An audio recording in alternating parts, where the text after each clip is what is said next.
ইল্লা সাওম, রোজা ছাড়া। নবীজি বলেছেন রমজান মুবারকে কেউ যদি একটি নফল কাজ আদায় করে, একটি নফল ইবাদত করে, অন্য মাসের একটি ফরজ আদায় করার সওয়াব আল্লাহ পাক নামায়ে আমলে দিয়ে দিবেন। রমজান মুবারকে কেউ যদি একটি ফরজ আদায় করে, অন্য মাসের 70টি ফরজ আদায় করার মতো সওয়াব আমলনামায় আল্লাহ দিয়ে দিবেন। সুবহানাল্লাহ। এই মাস আমাদের সামনে। আল্লাহু আকবার বলি, আল্লাহু আকবার বলি, আলহামদুলিল্লাহ। এই পবিত্র মাস আমাদের সামনে। এই মাসে এত সওয়াব, নফল হয় ফরজের মতো, আর ফরজ হয় 70টা ফরজের মতো। এত সওয়াব কেন হইল? আমরা না খেয়ে থাকি সেই জন্য নাকি? বলতে পারেন কেন হলো? একটি কারণ, শাহরু রমাদান আল্লাযী উনজিলা ফীহিল কুরআন। সুবহানাল্লাহ বলবেন না? এই রমজান মাস হচ্ছে সেই মাস যে মাসে আল্লাহ রাব্বুল আলামিন কোরআনে কারীমকে নাজিল করেছেন। এই মাসের মধ্যে একটি রাত আছে, খায়রুম মিন আলফি শাহর, যে রাতটি 1000 মাসের চাইতে বেশি গুরুত্বপূর্ণ আল্লাহর কাছে। সুবহানাল্লাহ। একটি রাত 1000 মাসের চাইতে গুরুত্বপূর্ণ। 1000 মাস ক্যালকুলেটর দিয়ে হিসাব করলে দেখা যায় যে 1000 মাসে 83 বছর 4 মাস হয়। তাহলে তার অর্থ কি এই যে একটানা 83 বছর 4 মাস ইবাদত করলে যে সওয়াব হবে, এই রাত্রে ইবাদত করলে সেই সওয়াব হবে? হতে পারে, এরকম হতে পারে, কিন্তু ব্যাখ্যাটা কি? ব্যাখ্যাটা হচ্ছে আরবিতে আলফুন শব্দ দিয়ে 1000 বোঝানো হয় না। আরবিতে যখন আলফুন বলা হয় তাহলে বোঝা যায় সংখ্যাধিক্য, বিপুল সংখ্যা, হাজার হাজার হাজার হাজার, থাউজেন্ডস এন্ড থাউজেন্ডস। এইটাকে বোঝানোর জন্য আরবিতে ব্যবহার করা হয় আলফুন, হাজার হাজার। তাহলে আল্লাহ কি বুঝাতে চাচ্ছেন? আল্লাহ রাব্বুল আলামিন তিনি আয়াত দ্বারা বুঝাতে চান, এর ব্যাখ্যা হচ্ছে এই পৃথিবীর মানবতার কল্যাণের জন্য, এই পৃথিবীর মানুষের ভালাইয়ের জন্য, মঙ্গলের জন্য হাজার হাজার মাস ধরে এই পৃথিবীর মানুষের যে কল্যাণ হয় নাই, এই রমজান মুবারকে একটা রাত আছে যেই রাতে আল্লাহ রাব্বুল আলামিন মানবতার সেই কল্যাণ করেছেন। সেই কল্যাণ কি দিয়ে করেছেন? শাহরু রমাদান আল্লাযী উনজিলা ফীহিল কোরআন, কোরআন নাজিল করে পৃথিবীর মানুষকে সেই কল্যাণ আল্লাহ দিয়েছেন। সুবহানাল্লাহ। প্রতি রমজান মুবারকে হযরতে জিবরাইল আসতেন, হুজুরকে বলতেন, হুজুর আপনি তেলাওয়াত করেন, আমি শুনি, যতটুক নাজিল হয়েছে পড়েন। হুজুর পড়তেন, জিবরাইল শুনতেন, আবার জিবরাইল পড়তেন, হুজুর শুনতেন। এমনি করে করে যে বছর হুজুর ইন্তেকাল করবেন, হুজুরের জীবনের শেষ রমজান মুবারকে কোরআন নাজিল পরিপূর্ণ হয়ে গেছে। হযরত জিবরাইল বলেন, হুজুর কোরআন তো নাজিল তামাম হয়ে গিয়েছে, এবার আপনি পুরা কোরআন পড়ে আমারে শোনান। হযরত রাসূল পুরাটা পড়ে 30 পারা পড়ে শোনায় দিলেন, জিবরাইল শুনলেন। এবার জিবরাইল বলেন, হুজুর আমি তেলাওয়াত করতেছি, আপনি শুনেন। হযরত জিবরাইল 30 পারা পড়লেন, হুজুর শুনলেন। আবার হযরত জিবরাইল বলেন, হুজুর আবার আপনি পড়েন। হুজুর পড়লেন, জিবরাইল শুনলেন, আবার জিবরাইল পড়লেন, হুজুর শুনলেন। তার মানে হলো হুজুর যে বছর ইন্তেকাল করলেন, ওই বছরের রমজান মুবারকে হযরত জিবরাইল 2 বার পড়েছেন, হুজুর শুনেছেন, আর হুজুর 2 বার পড়েছেন, জিবরাইল শুনেছেন, যাতে করে একটা জের জবর, একটা আয়াত, একটা সেমিকোলন যেন বাদ না পড়ে যায়। শাহরু রমাদান আল্লাযী উনজিলা ফীহিল কুরআন, রমজানের পবিত্র মাসে আমি অবতীর্ণ হয়েছি। সুবহানাল্লাহ। যদি প্রশ্ন করা হয় রমজানে তো আসছো, কিন্তু প্রথম নাজিল হয়েছিল কোন সময়? ওটা কি দিন ছিল না রাত ছিল? কোরআন তার জবাবে বলে, ইন্না আনজালনাহু ফি লাইলাতিল কদর, কদরের পবিত্র রাতে আমি এই পৃথিবীতে আমার আগমন ঘটেছিল। যদি প্রশ্ন করা হয় বুঝলাম সবই, কেন নাজিল হয়েছে তুমি? এই পৃথিবীতে তোমার আসার উদ্দেশ্য কি? মূল কাজটা কি? এই প্রশ্ন যদি করা হয়, কোরআনে কারীম তার জবাবে বলে, শোনো কেন এসেছি। লিতুখরিজান নাসা মিনাজ যুলুমাতি ইলান নূর, আমার মিশন হচ্ছে গোটা বিশ্ব মানবতাকে পুঞ্জীভূত জমাট বাঁধা অন্ধকারের ভেতর থেকে টেনে বের করে আলোর সন্ধান দিতে, আলোর দিকে আনার জন্য আমি কোরআন নাজিল হয়েছি। আল্লাহ পাক আমাদের জন্য একটি পবিত্র মাস আমাদেরকে দিচ্ছেন, দান করেছেন, যে মাসটির নাম হচ্ছে রমাদান। রমাদান হচ্ছে রামদুন, রা মিম দত, রাম ধাতু থেকে উৎপত্তি, এর অর্থ হচ্ছে জ্বালানো, পুড়িয়ে দেওয়া, ভস্ম করে দেওয়া। রমজান মুবারকে যারা নাকি সিয়াম সাধনা করে, আত্মত্যাগ করে, অর্থাৎ তিতিক্ষা, ত্যাগ এবং তিতিক্ষা করে, রমজান মুবারকে আল্লাহ পাক যেভাবে রোজা চান ওইভাবে যারা রোজা রাখে, তাদের সমস্ত গুনাহ সমূহকে আগুন যেমন আবর্জনাকে জ্বালিয়ে দেয়, রোজা যদি সঠিকভাবে কারো হয় তাহলে তার গুনাহগুলিকে এইভাবে জ্বালিয়ে ভস্ম করে দেয়। সুবহানাল্লাহ বিহামদি। এই রমাদান আমাদের সামনে। আমি আমার আলোচনার শুরুতে আমি আপনাদের খেদমতে আরজ করতে চাই যে মাসটির মধ্যে আমরা প্রবেশ করতে যাচ্ছি, দুটি জিনিস আমাদের সামনে এখন। একটি হচ্ছে আমরা মাহে রমজানকে ইস্তেকবাল করতে যাচ্ছি, মাহে রমজান আমাদের সামনে। দোয়া করে নেই যে আল্লাহ পাক এই পবিত্র রমজানের সম্মান করার মতো তৌফিক আমাদেরকে দান করো, আর যেভাবে রোজা রাখলে পরে তুমি খুশি হও সেইভাবে আমাদেরকে রোজা রাখার তৌফিক দান করো, বলি আমিন। এটি হচ্ছে সর্বশ্রেষ্ঠ মাস আল্লাহ পাক মুসলমানদের জন্য দান করেছেন। আবারও বলি আলহামদুলিল্লাহ। কোরআন শরীফের মধ্যে আল্লাহ সমস্ত ইবাদতের কথা বলেছেন, কিন্তু ডিটেইলস আলোচনা করেন নাই। হজ করতে হবে, কিন্তু ওকুফে আরাফা করতে হবে, রমিয়ে হিজার করতে হবে, রমিয়ে জিবার করতে হবে, তারপরে 7 বার তাওয়াফ করতে হবে, সাফা মারওয়া সাই করতে হবে। এগুলি কিন্তু কোরআন শরীফে আসে নাই, ডিটেইলস আসে নাই। নামাজ পড়তে হবে, কিন্তু জোহরে কয় রাকাত, আসরে কয় রাকাত, মাগরিবে কয় রাকাত, এই রাকাতগুলি কিভাবে বিন্যস্ত করতে হবে কোরআন শরীফে তা আসে নাই, বর্ণনা করা হয়নি। যাকাত দিতে হবে, কিন্তু কত টাকা হলে কত টাকা দিতে হবে, কত মন ধান হলে কতটুকু দিতে হবে, কত ছাগল হলে, কত গরু হলে, কত পরিমাণ সোনা হলে, কত পরিমাণ দ্রব্য মজুদ থাকলে যাকাত দিতে হবে, এর বিস্তারিত বিবরণ কোরআন শরীফে আসে নাই। চিন্তা হতে পারে যে তাহলে এগুলো আমরা পাইলাম কই? আমরা পেয়েছি কোরআনের ব্যাখ্যা হচ্ছে রাসূল করিম সাল্লাল্লাহু আলাইহি ওয়াসাল্লাম, হুজুর এটাকে আমাদেরকে বলে দিয়েছেন। তিনি সারে ছিলেন, শরীয়ত প্রণেতা ছিলেন। তো সমস্ত ইবাদতকে আল্লাহ পাক সংক্ষেপে সংক্ষেপে তিনি আউটলাইন অথবা গাইডলাইন তিনি দিয়েছেন আল্লাহ পাক। রমজান মুবারক হচ্ছে একমাত্র ইবাদত যে রমজান সম্পর্কে আল্লাহ পাক ডিটেইলস পূর্ণ একটি রুকু আল্লাহ পাক আলোচনা করেছেন। সুবহানাল্লাহ। রোজা শুরু করবেন কোনখান থেকে, শেষ করবেন কোথায় গিয়ে, সফরে প্লেনে যখন চলবেন তখন আপনার রোজার অবস্থা কি হবে, যদি দেশে যান তখন কি হবে, অসুস্থ হলে কি হবে, কিভাবে রোজা রাখবেন, কিভাবে রোজা ভাঙবেন, তারপরে কখন শুরু হবে, কখন কি হবে ইত্যাদি বিস্তারিত বিবরণ। রোজার মতো করে এত অন্য কোন ইবাদতের ব্যাপারে আল্লাহ এতটা বলেন নাই যতটা বলেছেন রোজার ব্যাপারে। তাহলে নিশ্চয়ই বুঝতে পারছেন রোজাটা অত্যন্ত গুরুত্বপূর্ণ ইবাদত। সবটাই গুরুত্বপূর্ণ, কিন্তু রোজাটা আল্লাহর কাছে বেশি গুরুত্বপূর্ণ। সুবহানাল্লাহ। আচ্ছা, বেশি গুরুত্বপূর্ণ কেন সে কথা কি বলবো? অবশ্যই বলবো। বেশি গুরুত্ব এই কারণে, আল্লাহ পাক বলেছেন, এটা হচ্ছে হাদিসে কুদসি। আল্লাহ পাক বলেছেন, আস-সাওমু লি ওয়া আনা আজজি বিহি। অন্য রিওয়ায়াতে এসেছে ওয়া আনা উজজা বিহি। আস-সাওমু লি, রোজা হলো আমার জন্য। কে বলতেছেন বলুন তো? আল্লাহ পাক বলছেন রোজা হচ্ছে আমার জন্য, রোজার পুরস্কার আমি দেব। অন্য বর্ণনায় এসেছে রোজা আমার জন্য আর রোজাদারের পুরস্কার আমি আল্লাহ নিজেই পুরস্কার। সুবহানাল্লাহ, সুবহানাল্লাহ। তাহলে প্রশ্ন আসে, আল্লাহ পাক বলছেন রোজা আমার জন্য, আস-সাওমু লি।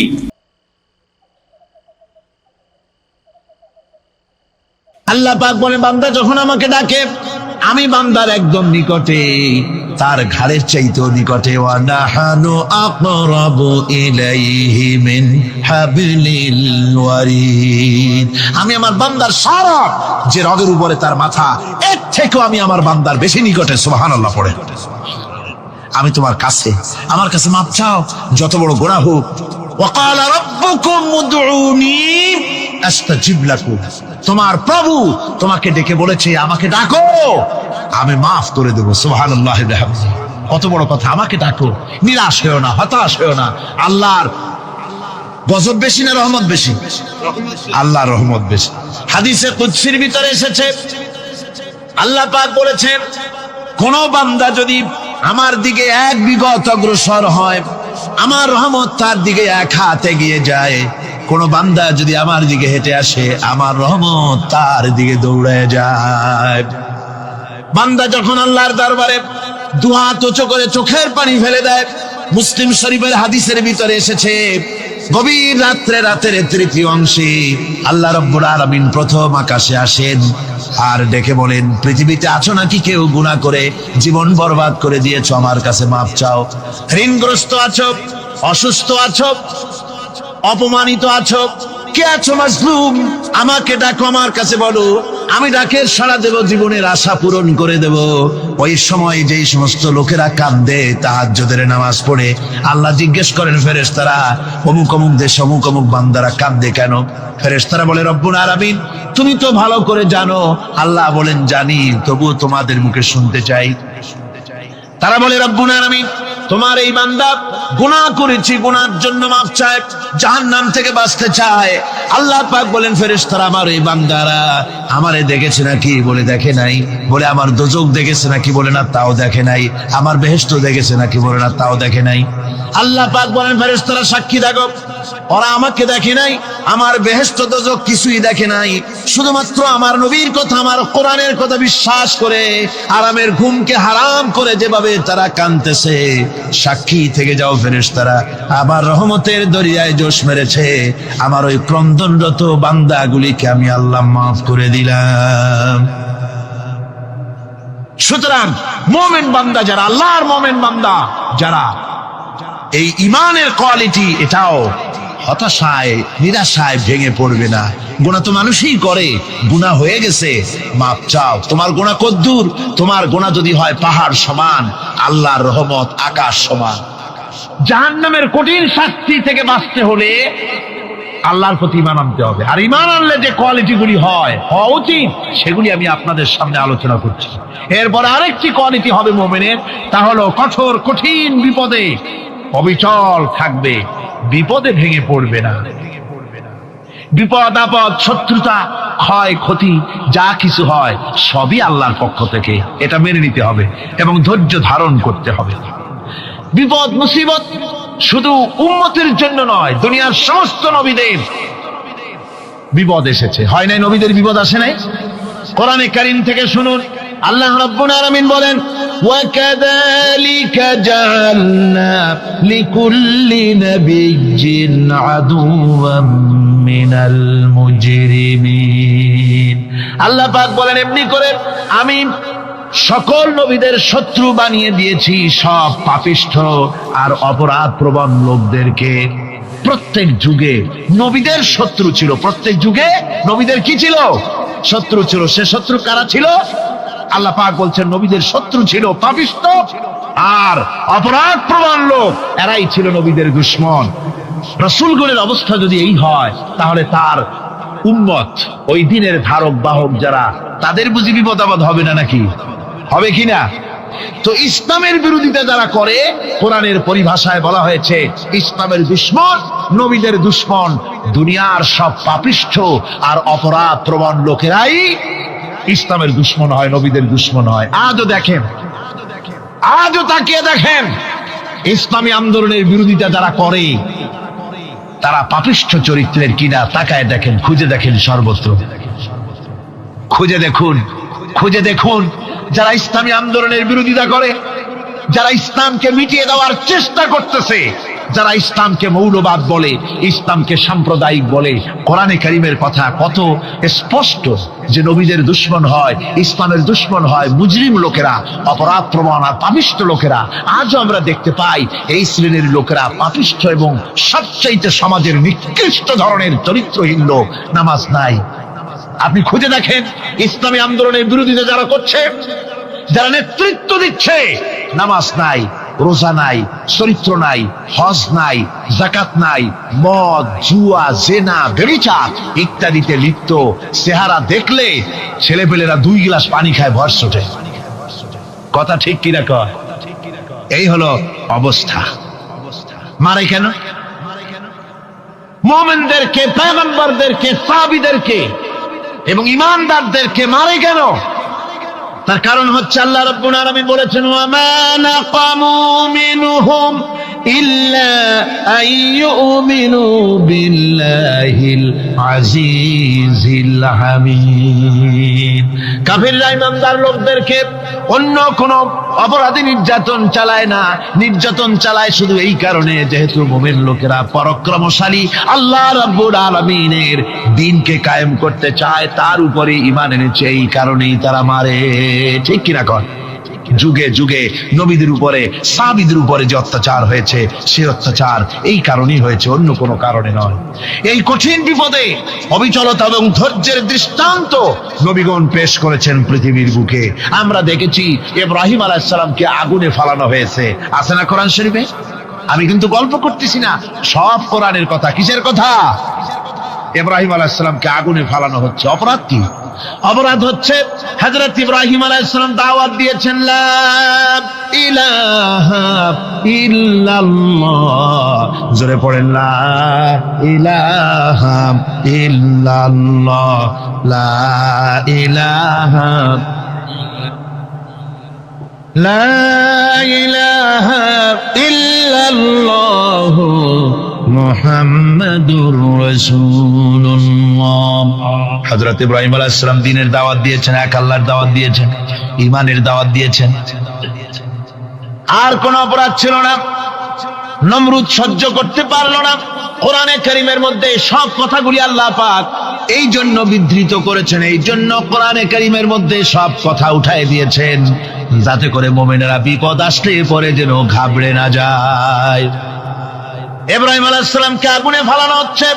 ফেরেশতা বলছে, ইব্রাহিম তোমারে আগুনে ফালায় দাও, হতেছে আমার কাছে সাহায্য চাও, আমার কাছে ক্ষমতা আছে, আগুনগুলো উঠাইয়া নমরুদের বংশ জ্বালায় দেব। হযরত ইব্রাহিম ফেরেশতার কাছে সাহায্য চাইছিলেন নাকি? তিনি বললেন, ফেরেশতা তোমার কাছে সাহায্য কেন চাইব?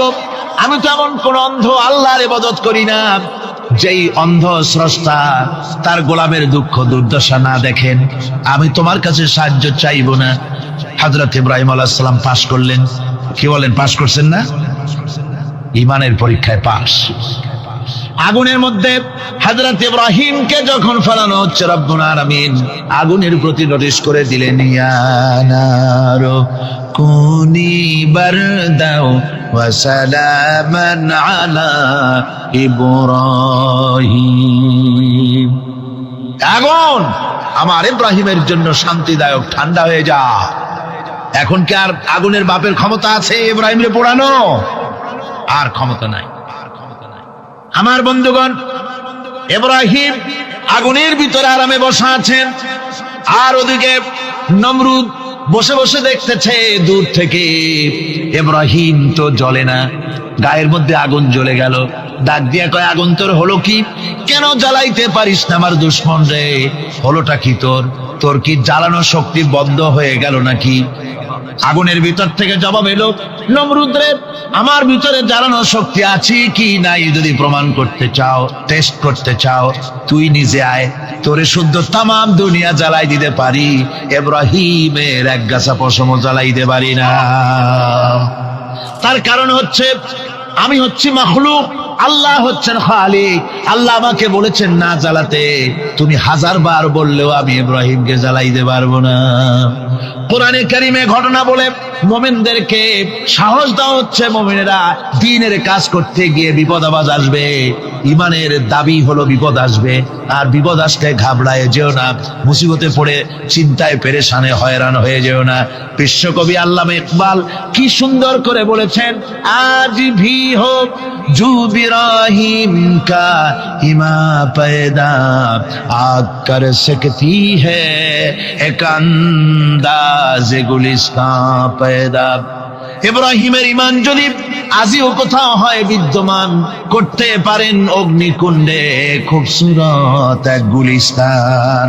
আজও যদি আগুনের ভিতরে কোন নমরুদ কোন ইব্রাহিমকে যদি ফেলে দেয়, আল্লাহ রাব্বুল আলামিন আজও আগুনকে ফুলের বাগান বানায়া দিবেন। সুবহানাল্লাহ। ভয় পাওয়ার কারণ নাই, চিন্তা করার কোনো কারণ নাই। আমার বন্ধুগণ, হযরতে হুদ আলাইহিস সালামকে যখন সমাজের লোকেরা, রাষ্ট্রের লোকেরা ঘিরে ফেলে দিল। সমাজ শক্তি, রাষ্ট্র শক্তি যখন তাকে ঘিরে ফেলে দিল, ষড়যন্ত্রের পাহাড় তুলে দিল, তারে মেরে ফেলে দিবে। হযরত হুদ দেশ থেকে তা পালায় গেলেন না, ভয় পেলেন না। হযরতে হুদ আলাইহিস সালাম বললেন, কোরআনে কারীমে হযরত হুদের কথা কোট করা হলো, ফাকিদুনি জামিআন সুম্মা লা তুনজিরুন। সম্মিলিতভাবে ষড়যন্ত্র করো আমার বিরুদ্ধে, সবাই মিলে ষড়যন্ত্র করো, সুম্মা লা তুনজিরুন, আর আমাকে এতটুকু অবকাশ তোমরা দিও না। ইন্নী তাওয়াক্কালতু আলাল্লাহি রাব্বি ওয়া রাব্বিকুম, আমি ভরসা করেছি সেই আল্লাহর উপরে যার কুদরতি হাতের ভেতরে, যিনি আমাদের রব তোমাদেরও রব, আর যার কুদরতি হাতের ভিতরে তামাম পৃথিবীর জানগুলি যার হাতে, সে আল্লাহর উপরে ভরসা করেছি। ষড়যন্ত্র যদ্দূর আছে করতে থাকো, আমি ষড়যন্ত্র পরোয়া করি না। সুবহানাল্লাহ। এটাই হলো মুমিনের কোয়ালিটি। শুধু ঈমান, লা ইলাহা ইল্লাল্লাহু মুহাম্মাদুর রাসূলুল্লাহ, গরুর গোশত খাই, আর রবিউল মাস আসতে পরে ইয়া নবী সালাম আলাইকা, ইয়া রাসূল সালাম আলাইকা, তারপরে গরম গরম জিলাপি আর রসগোল্লা খাইলাম খুব বেশি করিয়া, এর নাম মুমিন নয়। মুমিন হচ্ছে তার চলায় ফেরায়, ওঠায় বসায় সাহসিক তার এক আন্দাজ তৈরি হবে সে। আমার ভাইয়েরা, বিপদে অবিচলতা আমাদেরকে পয়গম্বরেরা শিক্ষা দান করেছেন। আমরা দেখতে পেয়েছি বিশ্বনবী জনাবে মুহাম্মাদুর রাসূলুল্লাহ সাল্লাল্লাহু আলাইহি ওয়াসাল্লাম হিজরতের রাত, কাফেররা চতুর্দিকে দাঁড়ানো। হযরত জিবরাইল এসে বলেন, ইয়া রাসূলুল্লাহ, হে কাফেররা চতুর্দিকে ঘিরে দাঁড়িয়েছে, গভীর রাত, এখন হাতে তাদের তরবারি, সকাল হলে পরেই তারা আপনাকে মেরে ফেলে দিবে, তাড়াতাড়ি ওঠেন, মদিনার দিকে চলে যান। আল্লাহ নবী ঘুমের থেকে জেগে হযরত আলীকে ডেকে বলেন, আলী, আল্লাহ অর্ডার করেছেন, আমি মদিনায় চললাম, আমার বিছানার পরে আমার চাদর গায়ে দিয়ে শুয়ে থাকো। হযরত আলী বলেন, আল্লাহর হাবিব, আপনার চাদর গায়ে দিয়ে ঘুমিয়ে থাকবো, সকালবেলায় কাফির বেঈমানেরা আপনার বিছানার পরে আপনার চাদর গায়ে দেওয়া অবস্থায় আমি আলীকে তারা মুহাম্মদ মনে করবে, আর আমি আলীকে নবী মনে করে তারা তাদের তরবারি দিয়া কেটে কেটে টুকরা টুকরা করে আমারে বিদায় করে দেবে দুনিয়া থেকে। এতটুকুনো পরোয়া করি না, বরং আমার দিলের মধ্যে এটাই তৃপ্তি থাকবে যে আমি আলীর জীবনের বিনিময় আল্লাহর হাবিব দুনিয়ায় বেঁচে আছেন। যে ব্যক্তি বিদ্রোহ করেছে এবং দুনিয়ার জীবনকে অগ্রাধিকার দিয়েছে, তার জায়গা হচ্ছে জাহান্নাম। জোরে বলেন নাউজুবিল্লাহ। যে ব্যক্তি আল্লাহর সঙ্গে বিদ্রোহ করেছে আর পরকালের জন্য পাথর জোগাড় করে নাই, দুনিয়াকে অগ্রাধিকার দিল, পরকালকে ভুলে গেল, তার জায়গা হলো জাহান্নাম। وَأَمَّا مَنْ خَافَ مَقَامَ رَبِّهِ وَنَهَى النَّفْسَ عَنِ الْهَوَى فَإِنَّ الْجَنَّةَ هِيَ الْمَأْوَى। আর যে ব্যক্তি আপন প্রভুর সামনে উপস্থিত হওয়াকে ভয় করেছে এবং আপন প্রবৃত্তিকে লালসা মুক্ত করেছে, লালসার হাত থেকে রক্ষা করেছে, আল্লাহ রাব্বুল আলামিন কিয়ামতের দিন তার জন্য রেখে দিয়েছেন জান্নাত। তার জন্য কোন জায়গা? জান্নাত। আমাদেরকে পরকাল ভিত্তিক জীবন যাপন যদি করি, তাহলে কবরের জবাবগুলি খুব আসান হবে। আর যদি পরকাল ভিত্তিক জীবন যাপন না হয়, কবরটা মুসিবত হয়ে যাবে। হযরত ওসমান রাদিয়াল্লাহু তাআলা আনহু কবরের কাছে গিয়ে খুব কাঁদতেন। সাহাবায়ে কেরাম প্রশ্ন করেছেন, হুজুর, রাসূল করিম সাল্লাল্লাহু আলাইহি ওয়াসাল্লাম যখন জান্নাত ও জাহান্নামের ওয়াজ করেন, তখনও তো এত বেশি আপনি কাঁদেন না, যত বেশি কাঁদেন কবরের কাছে এসে, কারণ কি? হযরত ওসমান রাদিয়াল্লাহু তাআলা আনহু বলতেন, আমার সাথীরা, আমি আমার হাবিবের কাছে, আল্লাহ রাব্বুল আলামিনের রাসূলের কাছে আমি শুনেছি এই কবরটাই হলো প্রথম স্টেশন, এই কবরটাই হলো প্রথম ইমিগ্রেশন কাউন্টার। এই জায়গায় কেউ যদি ধরা পড়ে যায়, কারো যদি চার্জশিট হয়ে যায়, সব জায়গায় ধরা পড়ে যাবে, হাসরে মিজানে সিরাতে কোনো জায়গায় নাজাত পাবে না। আর এই কবরটা যদি কেউ মুক্তি পেয়ে যায়, মিজান, সিরাত, হাসর সব জায়গা থেকে আল্লাহ তারে ভালোভাবে পার করে দিবেন। এটা হলো আসল জায়গা, মারাত্মক জায়গা, খুব মারাত্মক জায়গা। আমি এটাকে ইমিগ্রেশন কাউন্টার বলেছি আমার ভাষায়। ইমিগ্রেশন কাউন্টার যারা বিদেশ ভ্রমণ করেছেন তারা জানেন। লন্ডন যাবেন, আমেরিকা যাবেন, সৌদি আরব যাবেন, যে কোনো বিদেশে যাবেন, গেলেই পাসপোর্ট তারা দেখবে। পাসপোর্টে আপনার ন্যাশনালিটি কোনটা সেটাই তারা জানতে চাইবে। আপনি কোন দল করেন এটা তারা জানতে চাইবে না। আপনি কোন ভাষায় কথা বলেন তাও তাদের জানার দরকার নেই। প্রথমেই তারা আপনার ন্যাশনালিটি দেখবে, আপনার আইডেন্টিটি কি তারা জানতে চাইবে। তারপরে যদি স্যাটিসফ্যাক্টরি হয় আপনাকে ভিসা দিয়ে ভেতরে ঢোকবার ব্যবস্থা করে দেবে। আর যদি তারা স্যাটিসফাইড না হয় তাহলে আপনাকে মেহমানখানায় ঢুকানো হবে গ্রেফতার করে। কবর হচ্ছে এ ধরনের একটি ইমিগ্রেশন কাউন্টার। কবরের ভিতরে মানুষ যখনই রাখা হবে সঙ্গে সঙ্গে দুজন ফেরেশতা আসবে। কবরের কাছে যারা এসেছিল দাফন হয়ে যাওয়ার পর এই লোকগুলি 40 কদম যেতে যতক্ষণ লাগে এর মধ্যেই দুজন ফেরেশতা এসে যাবে। এসে জিজ্ঞেস করবে, মান রব্বুকা, তুমি কোন দল করতে, ওটা তাদের জানার দরকার নেই। চাকরি কিসে করতেন ওটা জানার দরকার নেই। ব্যবসা করতেন না চাকরি করতেন প্রয়োজন নেই। প্রথমেই জিজ্ঞাসা করা হবে ন্যাশনালিটি, প্রথমেই জিজ্ঞাসা করা হবে তার ন্যাশনালিটি সম্পর্কে, তার আইডেন্টিটিটা কি, এবং সেটাকে সত্যায়িত করার জন্য, বোঝার জন্য 3টি প্রশ্ন। প্রথম প্রশ্ন, মান রব্বুকা ওয়া মা দীনুকা ওয়া মান নাবিয়্যুকা, তোমার রব কে, তোমার দ্বীন কি, তোমার নবী কে। যদি এই ব্যক্তি বেঈমান হয়, মুনাফিক হয়, সে বলবে হায় হাতা লা আদরি, হায় হাতা লা আদরি, জানি না আমার রবকে, আমি জানি না। তোমার দিন কি, দিন কারে কয় বুঝি না। এরপরে আল্লাহর নবী জনাব মুহাম্মদ রাসূলুল্লাহ সাল্লাল্লাহু আলাইহি ওয়াসাল্লাম কে দেখানো হবে, বলা হবে মা কুনতা তাকুলু ফি হাদার রাজুল, এই ব্যক্তি সম্পর্কে তোমার ধারণা কি নিকে, বলবে আমি চিনি না। নাউযুবিল্লাহ। বাস, এরপরে তার যা হবার তাই শুরু হয়ে যাবে। আর যদি বান্দাটা মুমিন হয়, প্রশ্ন করা হবে মান রব্বুকা, জবাব দেবে রব্বি আল্লাহ, আমার রব আল্লাহ রাব্বুল আলামিন। ওয়া মা দীনুকা, দীনুনা ইসলাম, আমার দিন হচ্ছে ইসলাম। এরপরে আল্লাহর নবীকে দেখানো হবে। কয়েক রকমের বর্ণনা আছে, কোন বর্ণনায় আছে হুজুরের আকারে দেখানো হবে, অথবা রাসূলকে সরাসরি দেখানো হবে। বলা হবে মা কুনতা তাকুলু ফি হাদার রাজুল, এই লোকটি সম্পর্কে ধারণা কি। মুমিন ব্যক্তি বলবে হাদা নবিয়ুনা মুহাম্মাদুর রাসূলুল্লাহ সাল্লাল্লাহু আলাইহি ওয়াসাল্লাম, ইনি আমার তো সেই নবী মুহাম্মাদুর রাসূলুল্লাহ সাল্লাল্লাহু আলাইহি ওয়াসাল্লাম। আমরা যেন এই রকমের জবাব দিতে পারি, আল্লাহ কবুল করো। সকলে জোরে কোন আমিন। জবাব হয়ে যাওয়ার পর গায়ব থেকে আওয়াজ আসবে, ফাফরিশু বিল জান্নাতি ওয়ালবিসু বিল জান্নাহ, ও আমার ফেরেশতারা আমার এই বান্দাকে জান্নাতের পোশাক পরায়া দাও আর কবরটাকে জান্নাতের বিছানা বিছায়া দাও। জান্নাতের পোশাক পরায়া দাও, জান্নাতের বিছানা বিছায়া দাও।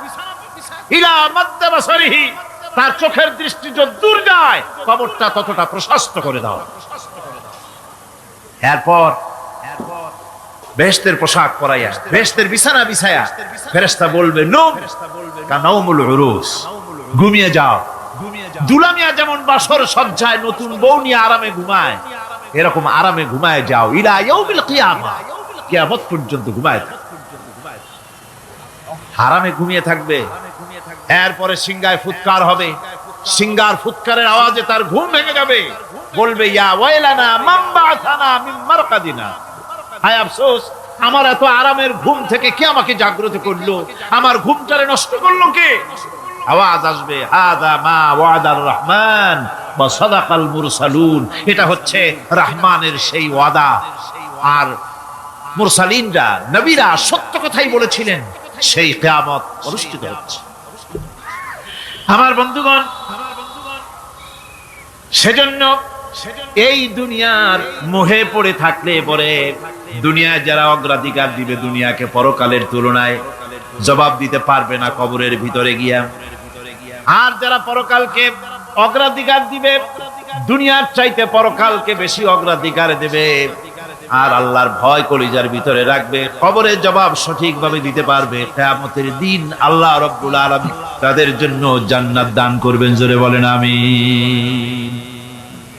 দুনিয়াটা হচ্ছে দুনিয়া যেখানে আমরা আসি। আমি আগেই বলেছি, দুনিয়া হচ্ছে আদনা শব্দ থেকে এর উৎপত্তি হয়েছে।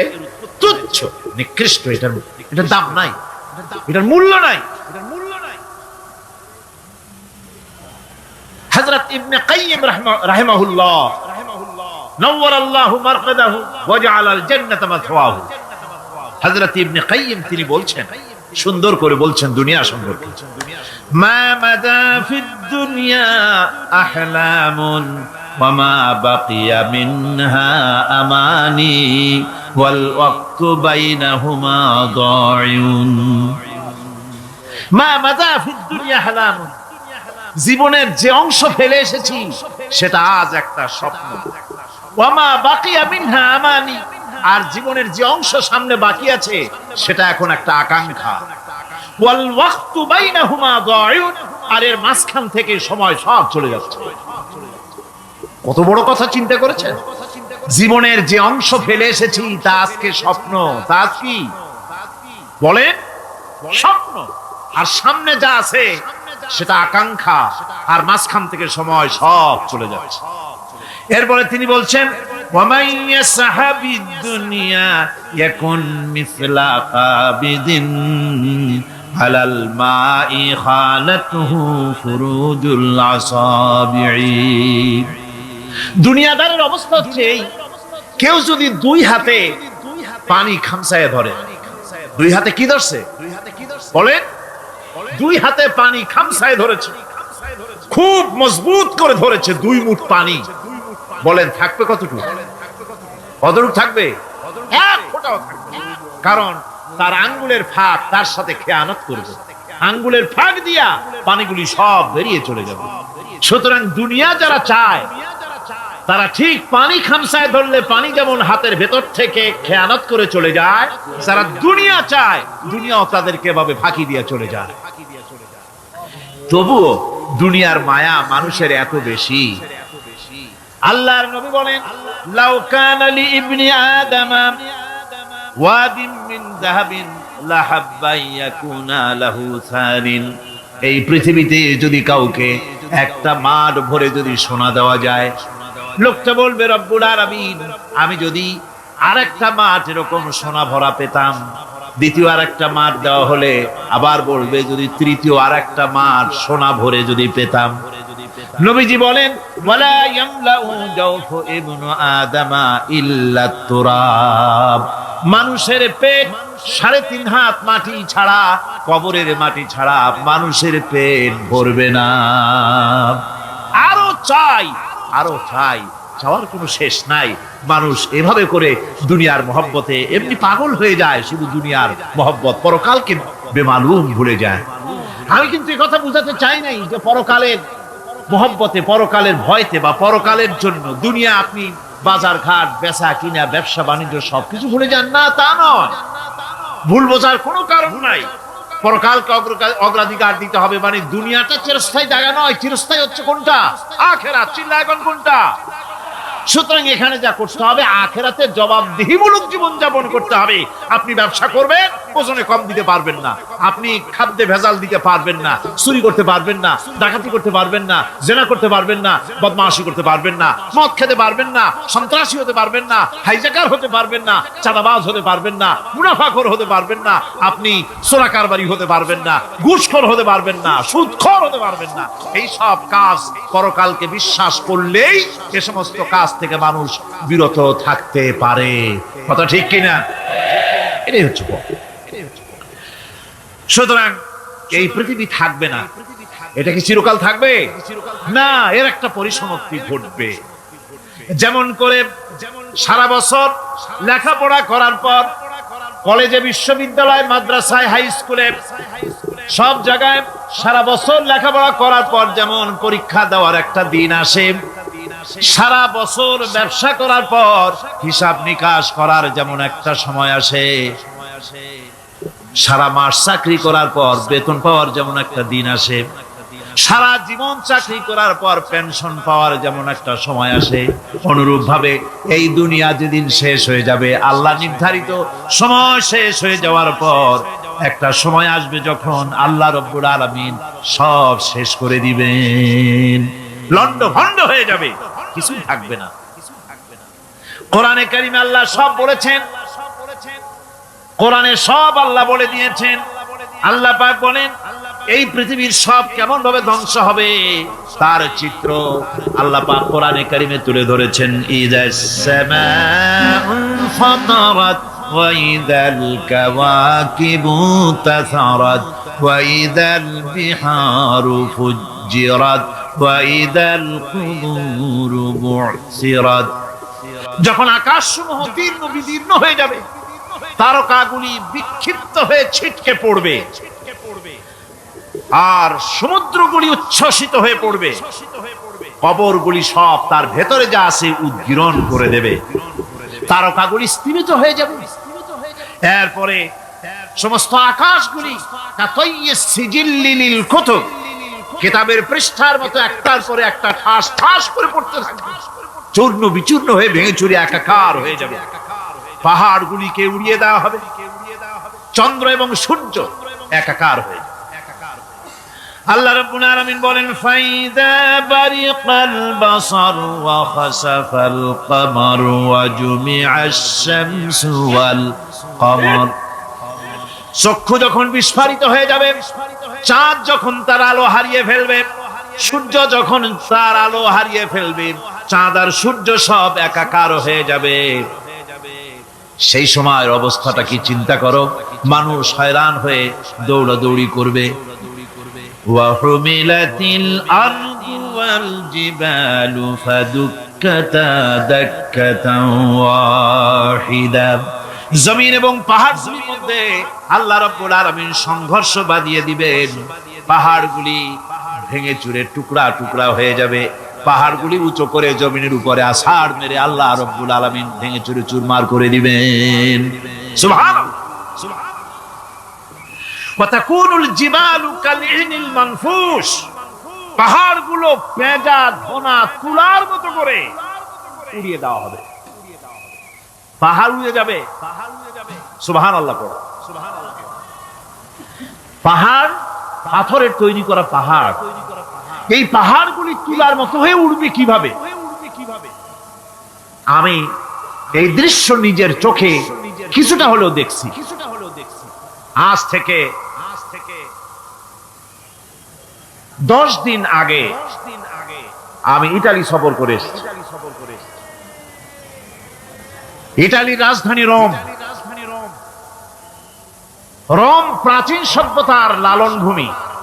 কোরআনে কারিমে সূরা রোম রয়েছে, এই রোম সেই রোম। এখানের বাদশার কাছে রাসূল করিম সাল্লাল্লাহু আলাইহি সাল্লাম হেরাক্লিয়াসের কাছে চিঠি পাঠিয়েছিলেন, সেই রোম।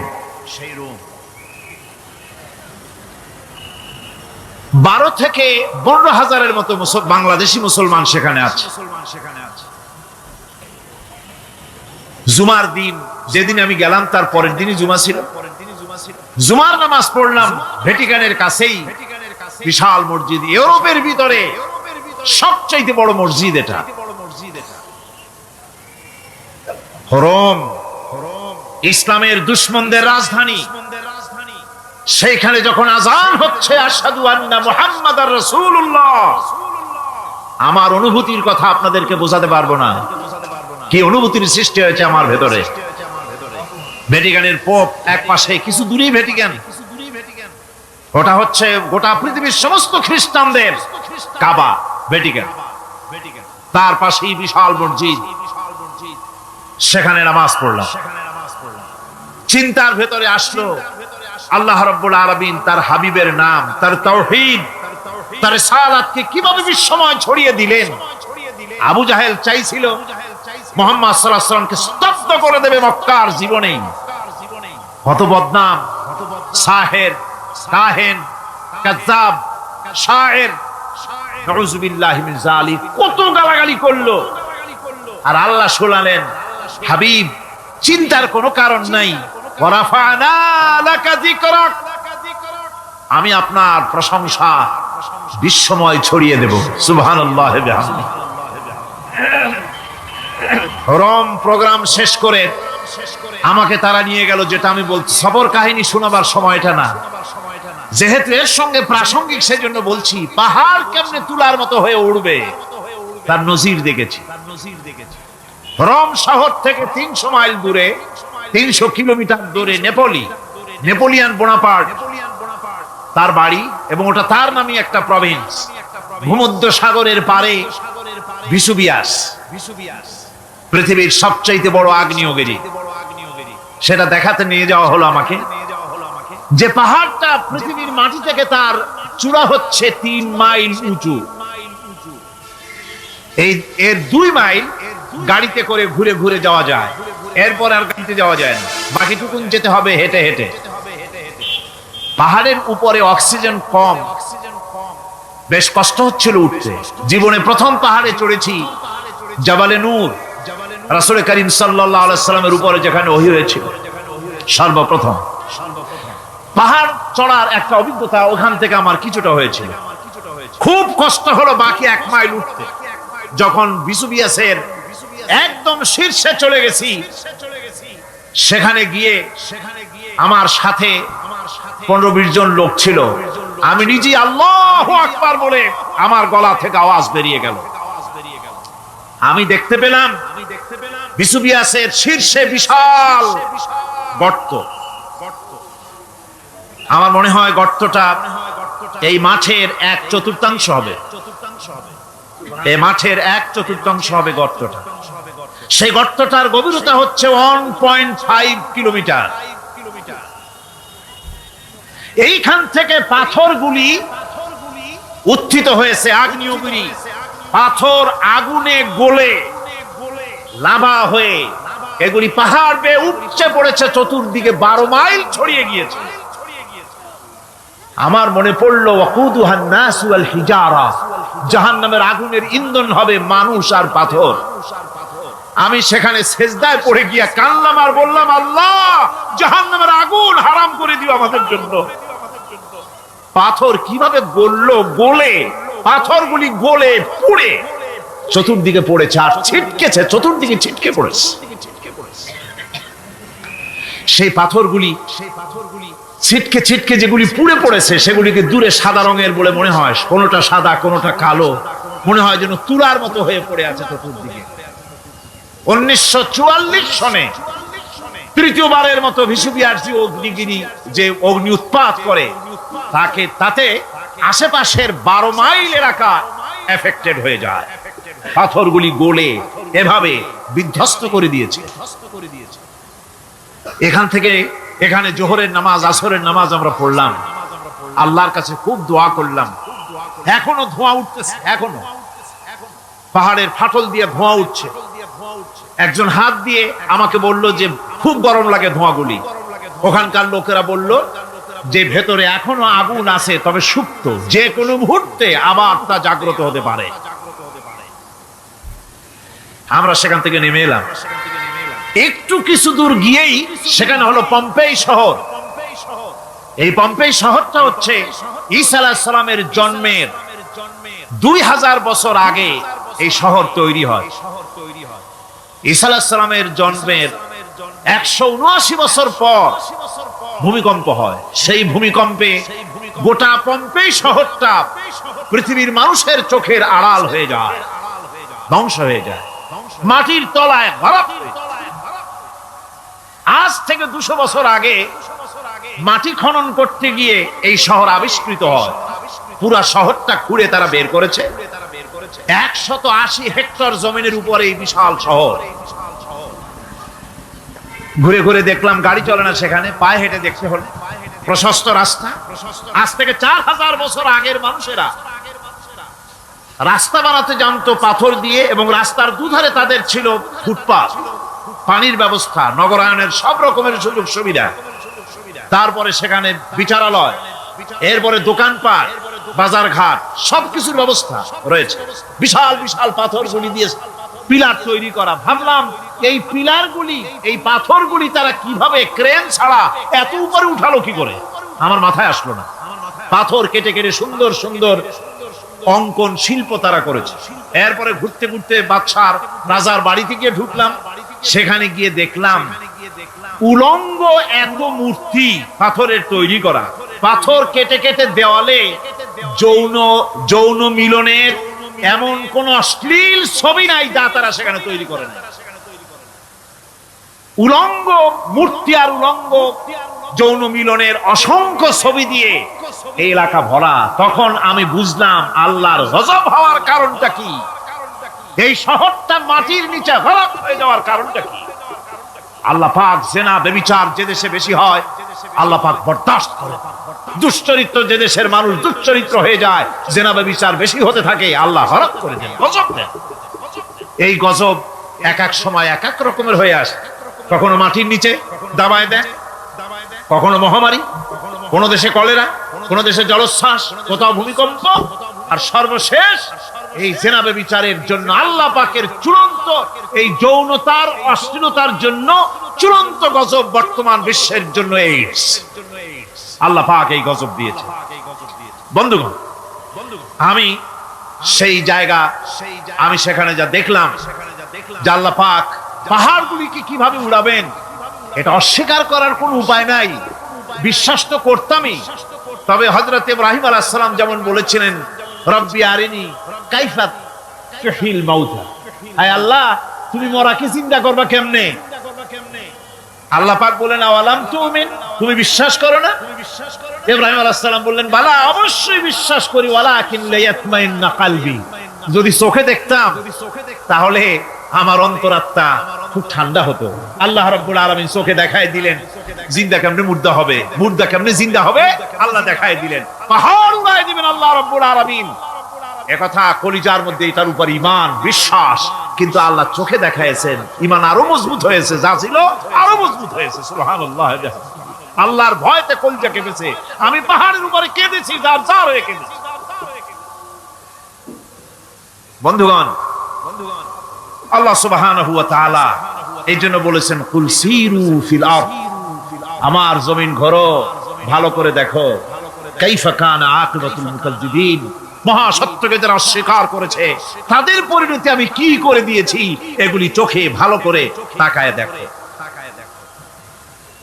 আমার বন্ধুগণ, সুতরাং এই পৃথিবীর অবসান হবে, এই পৃথিবী ধ্বংস হবে, এই পৃথিবী চূড়ান্ত ভাবে শেষ হয়ে যাবে। ও হ্যাঁ, আরেকটি কথা বলতে হয়, সেটা হচ্ছে যে এই রোম থেকে আরেকটু দূরে 900 মাইল দূরে হচ্ছে সিসিলি। 900 মাইল দূরে, সেখানে এই সিসিলি মুসলমানেরা শাসন করেছিল 350 বছর। সেই সিসিলিতে রয়েছে 360টা মসজিদ মুসলমানদের করা। সমস্ত মসজিদগুলি আজ তালা বন্ধ, একটা মসজিদও খোলা নাই। সেখানকার মুসলমানেরা ওয়াজ শুনতে এসেছিল রোমে। আমি তাদের জন্য পরামর্শ দিয়েছি যে গভর্নমেন্টের কাছে তোমরা দাবি জানাও যে অন্তত একটা মসজিদের দরজা আমাদের জন্য খুলে দাও। রোমের অবস্থানরত প্রবাসী বাংলাদেশি মুসলমানেরা আমাকে বলেছে, তাদের অনেকের বাড়ি চট্টগ্রামেও আছে, আমাকে বলেছে তাদের চোখে পানি আসছে বলার সময় যে চিরঙের তাফসীর মাহফিল যখন আসে কলজেটা কাঁদতে থাকে যাওয়ার জন্য। তো যাওয়া তো সম্ভব না এত দূর থেকে, আমাদের সালাম বলে দিবেন যত লোক আসবে, আর আমাদের জন্য দোয়া করতে বলবেন যেন এই রোমের ভিতরে আমরা ইসলামের আদর্শের ভিত্তিতে আমরা যেন চলতে পারি। আপনারা দোয়া করুন তাদের জন্য। ভাইরা আমার, এই পৃথিবী একদিন পরিসমাপ্তি ঘটবে এবং আল্লাহর দরবারে আমাদেরকে উঠতে হবে এবং সেখানে আমাদের বিচার হবে। সেখানে আমাদের কি হবে? বিচার হবে। আল্লাহ পাক বিচারটাকে নির্ভুল করার জন্য, সঠিক করার জন্য প্রত্যেকের গলায় আমলনামা ঝুলায় রাখছে। এখানে রেকর্ডের ব্যবস্থা করা হয়েছে। আল্লাহ পাক বলছেন ওয়া কুল্লা ইনসানিন আলজামনাহু তাইরাহু ফি উনুকিহি ওয়া নুখরিজু লাহু ইয়াওমাল কিয়ামাতি কিতাবান ইয়ালকাহু মানশুরা। আল্লাহ পাক বলেন প্রত্যেকের ভালো মন্দ কর্মফল কর্মলিপি আমি তার গলায় ঝুলায় রেখেছি। কিয়ামতের দিন সে নিজের কাছে স্পষ্ট সব দেখতে পারবে, কোনো জিনিস বাদ পড়বে না। তার গলায় তার আমলনামা ঝুলানো আছে, সব রেকর্ড হতেছে। আমরা যা করছি সবগুলি রেকর্ড হয়ে যাচ্ছে। বর্তমান বিজ্ঞানীরা আবিষ্কার করেছে যে মানুষের শরীরের ভিতরে ডিএনএ আছে, রক্তের ভিতরে ডিএনএ, এটা একটা কোডর। মানুষের রক্তের ভিতরে ডিএনএ আছে, যেমন তার ব্রেনের ভিতরে কতগুলি কোষ আছে, এক একটা কোষ এক এক ধরনের কাজ করে, অনুরূপ ভাবে তার শরীরের ভিতরে রক্তের ভিতরে ডিএনএ আছে। এই ডিএনএটা কি?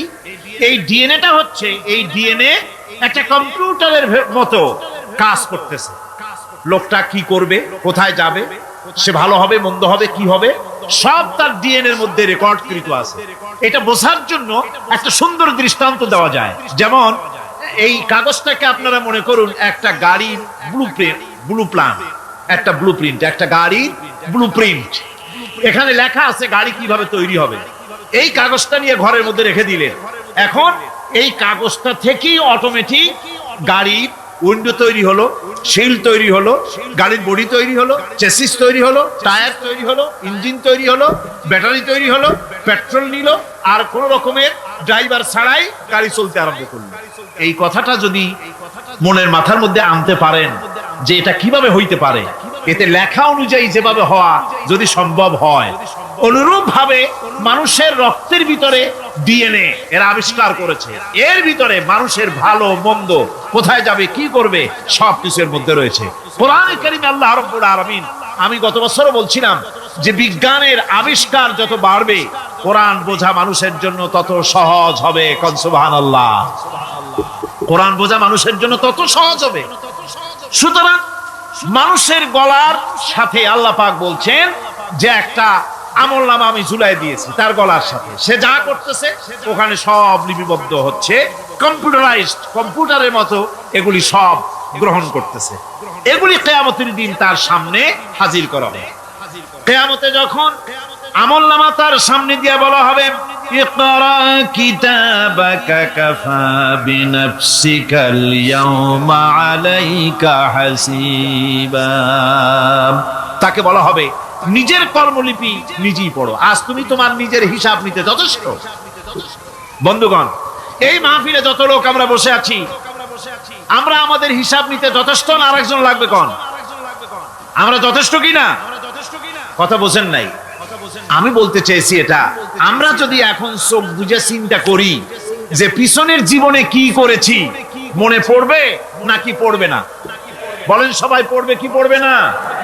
ছোটবেলায় কবে পায়ের নিচে কাটা ফুটেছিল, কবে কোথায় আছাড় খেয়েছিলেন, কবে কার বেল তাল আম কাঁচা আম চুরি করে খেতে গিয়ে কিল খেয়েছিলেন, তালা খেয়েছিলেন, তাকে এখন মনে নাই? আছে।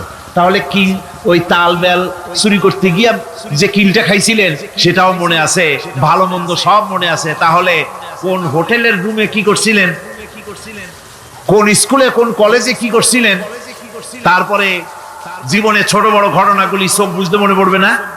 এবার হিসাব করেন, মনে যদি পড়ে এবার হিসাব করেন আপনি জান্নাতি না জাহান্নামী।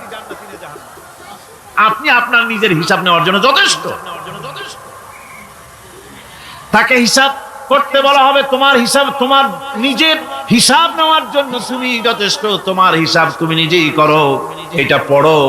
আর সেই কিয়ামতের দিন কোনো সাহায্যকারী মিলবে না।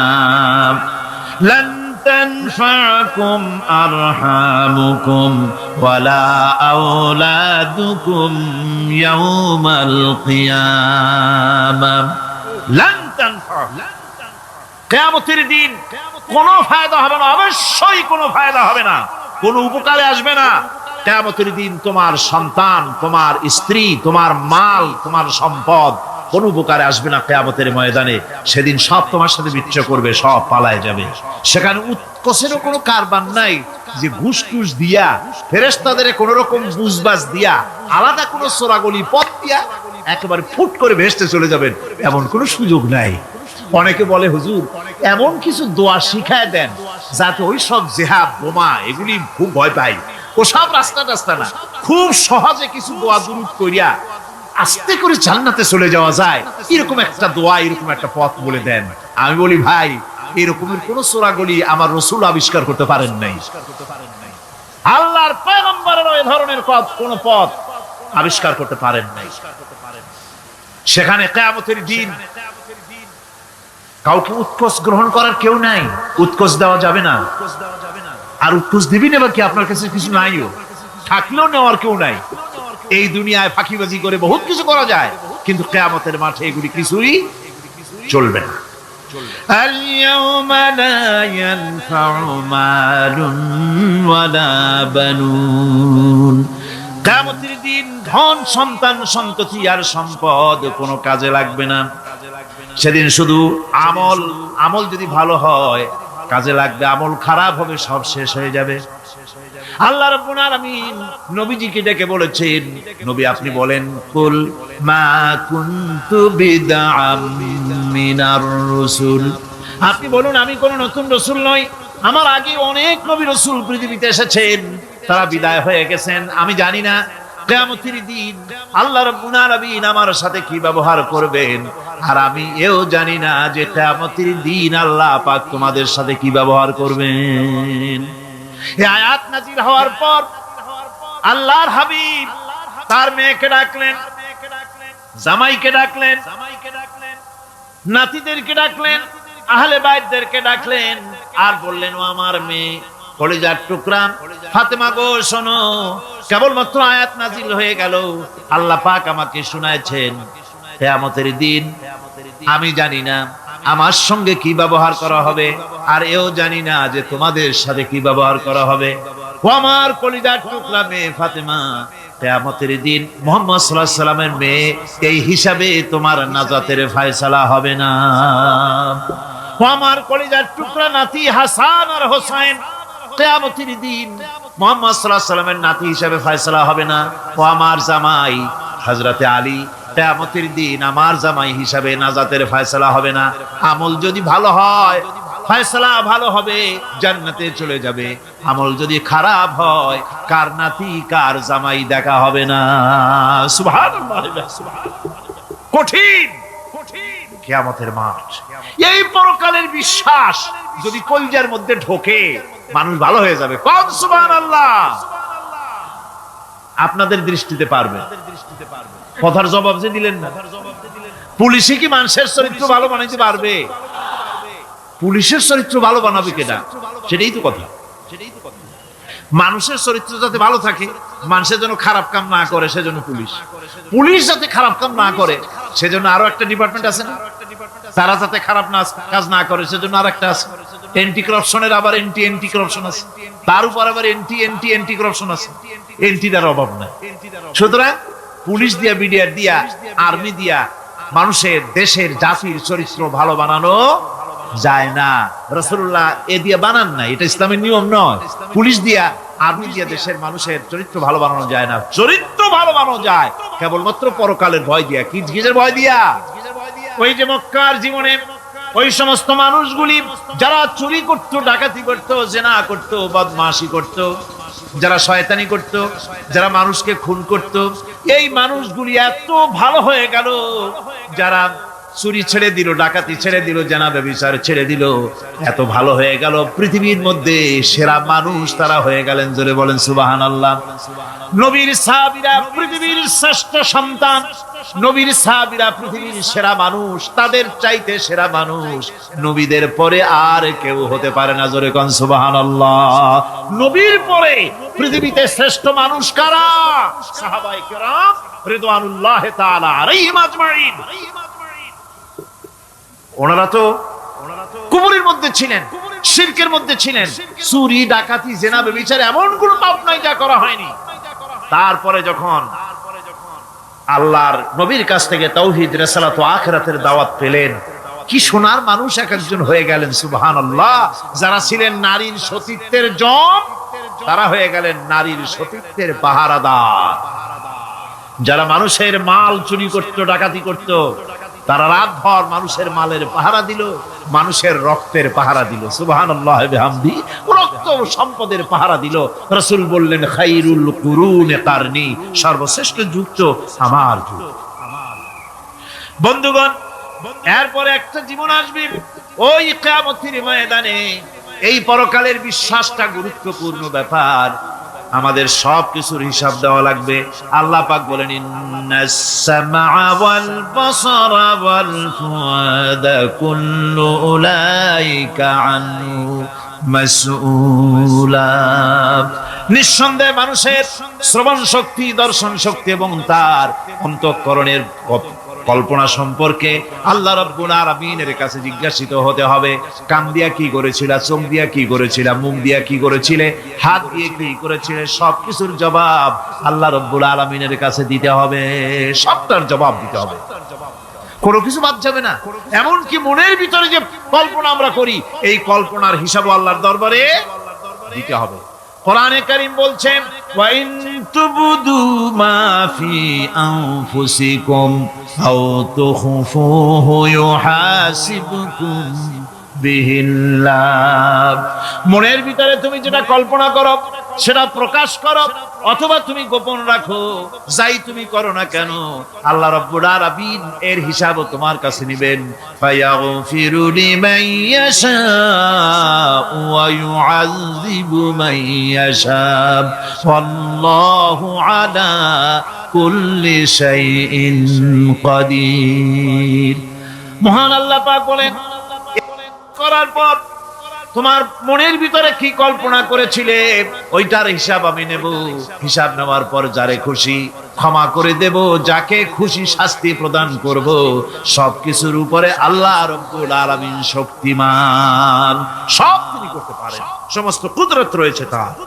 সুতরাং মানুষদেরকে, আল্লাহর বান্দাদেরকে বিশ্বাস করতে হবে যে আমার কোনো কথা বাদ যাবে না। কথাগুলি রেকর্ড হচ্ছে, কথা রেকর্ড হচ্ছে।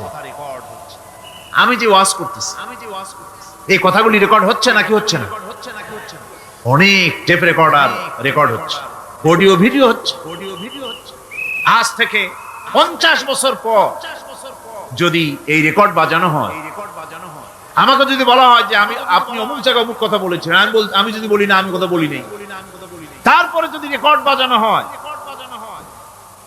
তাহলে আমি কথা যে বলি নাই যদি বলি, তাহলে এটা ধরা পড়বে না? সেখানে ধরা পড়বে না? তাহলে এই মানুষের কথা প্লাস্টিকের ফিতায় রেকর্ড করে 50 বছর, 100 বছর, 200 বছর, 500 বছর যদি প্লাস্টিকের ফিতায় এটাকে চলচ্চিত্র করে অথবা টেপ রেকর্ডারে করে যদি ধরে রাখা যায়, এই বুদ্ধিটা কে দিলেন কন্ত দেখি? সবাই কন্যা বুদ্ধিটা দিলেন কে? যে আল্লাহ রাব্বুল আলামিন মানুষের মাথায় বুদ্ধি দিলেন, যার দ্বারা সে মানুষের কথাবার্তা অ্যাক্টিভিটি সব ধরে রাখতে পারে। সে আল্লাহ রাব্বুল আলামিন বুঝি আপনার আমার কথা এবং আপনার আমার অ্যাক্টিভিটিসকে তিনি বুঝি ধরে রাখতে পারবেন না কিয়ামত পর্যন্ত? পারবেন কি না? সেজন্য রাব্বুল আলামিন বলেন, মা ইয়ালফিযু মিন কাওলিন ইল্লা লাদাইহি রাকীবুন আতীদ। সমস্ত কথা রেকর্ড হচ্ছে। সুবহানাল্লাহ কোন জোরে! সমস্ত কথা রেকর্ড হচ্ছে, একটা কথাও বাদ যাবে না। মুখ আছে বলেই কথা বলবেন তা না, হিসাব করে কথা বলতে হবে। গীবত গাওয়া যাবে না, মিথ্যা কথা বলা যাবে না, মিথ্যা ওয়াদা করা যাবে না। মিথ্যা ওয়াদার তো মৌসুম এসে গেছে। কি কোন বোঝেন কথা? হ্যাঁ, মিথ্যা ওয়াদা মৌসুম এসে গেছে। এখন মৌসুমে বাহার, মিথ্যা বলার। কত সুন্দর সুন্দর ওয়াদা, সোনা দিয়া রাস্তা বানায় দেবো। অভুক্ত মানুষদের বলা হয় না খেয়ে মরবেন না, কিন্তু কি খেয়ে মরবে তাও কয়। আমরা যদি যাইতে পারি তাহলে মটকির মতো রসগোল্লা বানাই, গরুর গাড়ির চাকার মতো জিলাপি বানাই, খাইতে গিয়ে হা করে চিত হয়ে থাকি। কত রঙিন রঙিন কথা। মিথ্যা ওয়াদার সময় ভাইরা আমার, পরকাল যদি বিশ্বাস করে সেই ব্যক্তি কিছুতেই মুখ আছে বলেই যা খুশি বলবে না, পরনিন্দা করবে না, পরচর্চা করবে না, হাত আছে বলেই যা তা লিখবে না। ঘটনা হইল, একটা লিখলো আর একটা, কলম একটা আছে বলেই যা খুশি তা লেখা যায় না, মুখ আছে বলেই যা খুশি তা বলা যায় না, চোখ আছে বলেই যা খুশি তা দেখা যায় না। গরু খাওয়া জায়েজ করা হয়েছে বলে গরুর লেজ থেকে মাথা পর্যন্ত পাইকারি দরে সব খাওয়া যায় না। গরু খাওয়া হারাম না হালাল? হালাল। পাইকারি দরে লেজ থেকে মাথা পর্যন্ত সব খাওয়া হালাল না, ওর মধ্যে আল্লাহ কিছু হারাম রেখে দিয়েছে, সেগুলোকে বাইসে খাইতে হবে। আল্লাহ দেখতে চান পাইকারি দরে জমের খাওয়া খাও না আমার হারামগুলি বাদ দিয়ে খাও, নিষেধ করাগুলি বাদ দিয়ে খাও। মুখ আছে বলেই যা খুশি তা বলা যাবে না, কান আছে বলেই যা খুশি তা শোনা যাবে না, চোখ আছে বলেই যা খুশি তা দেখা যাবে না, হাত পা আছে বলেই যা খুশি তা করা যাবে না। সবটার পেছনে আল্লাহ রাব্বুল আলামিনকে ভয় করা লাগবে। মহান আল্লাহ রাব্বুল আলামিন বলে, বান্দারে তোমার সমস্ত কার্যাবলী এমনকি তোমার চাহনিটা পর্যন্ত কার দিকে কি নিয়তে তাকায়ছো কেউ জানে না, আমি আল্লাহ রাব্বুল আলামিন জানি। وَيَعْلَمُ خَائِنَةَ الْأَعْيُنِ وَمَا تُخْفِي الصُّدُورُ। তোমার অন্তঃকরণ কি জিনিস গোপন করে আর তোমার চক্ষু কি লুকোচুরি খেলে আমি টের পাই। সুবহানাল্লাহ বিহামদি। চশমার ফাঁক দিয়া কি দেখো, কারে দেখো, কি নজরে দেখো, সানগ্লাস পরিয়া কেউ ঠিক পায় না, আমি ঠিক পাই। সুবহানাল্লাহ, জোরে কোন সুবহানাল্লাহ। সুতরাং চোখের নজরের হিসাব হবে, হাতের কাজের হিসাব হবে, পায়ের চলার হিসাব হবে, আপনার বলার হিসাব হবে, মুখে যা বলেছেন যা করেছেন, হাত পাও দিয়ে যা করেছেন সবকিছুর হিসাব হবে কিয়ামতের দিন। আল্লাহর দরবারে সবকিছু উপস্থিত হবে, কোন জিনিস বাদ পড়বে না। ফামান ইয়ামাল মিসকালা যাররাতিন খায়রান ইয়ারা ওয়া মান ইয়ামাল মিসকালা যাররাতিন শাররান ইয়ারা। ছোট্ট একটা ভালো কাজ যদি করো তাও হাজির করা হবে সামান্যতম ভালো কাজও তোমার বাদ পড়বে না, আর ক্ষুদ্রতম কোন খারাপ কাজ করলে তাও উপস্থিত করা হবে সব তোমার সামনে, কোন জিনিস বাদ পড়বে না, সব দেখতে পাবে কিয়ামতের দিন। ভালো কাজটাও আর খারাপ কাজটাও আল্লাহর কাছে সেদিন আল্লাহ পাক মানুষের সামনে উপস্থিত করে দিবেন। আল্লাহ পাক বলছেন সেদিন এই জমিন তার ভিতরে যা লুকায়িত ছিল জমিন সব বের করে দেবে। কান্নাহুম জারাদুম মুনতাশির। টিড্ডি ফড়িংগুলি পোকাগুলি মাটির থেকে যেমন বেরোয়, এ মাটির ভিতরে যা আছে কিয়ামতের দিন সব মাটি বের করে দেবে। ইযা যুলজিলাতিল আরদু জিলজালাহা ওয়া আখরাজাতিল আরদু আসকালাহা ওয়া ক্বালাল ইনসানু মা লাহা।